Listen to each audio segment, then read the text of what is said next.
what St. Paul taught about the gifts of the Holy Spirit, how they should be used in church. How should you use the gifts of the Holy Spirit in church? Number one, they should be used for the common good of all. That is, they should be used to benefit everyone.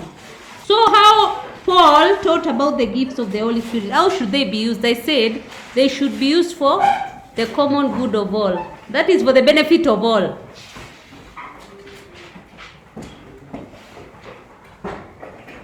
For the benefit of all, you can just say for the benefit of everyone.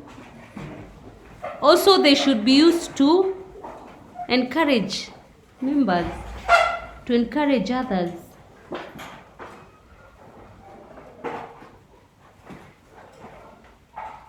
The gifts of the Holy Spirit also should bring unity. Should bring unity. They're not supposed to discriminate. So they should bring people together to be united. They should also be used in an orderly way. Orderly way. That is why we said if two people are speaking in tongues, they should speak one after the other. Yes? Yes. That is no confusion. Should be used in love.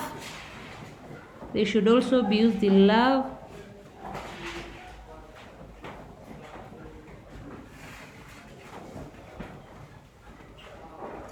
The gift of speaking in tongues should be minimized in public. Speaking in tongues minimized. We are saying it should be minimized. That is, when you're using it in the public, you should minimize it. Should be minimized.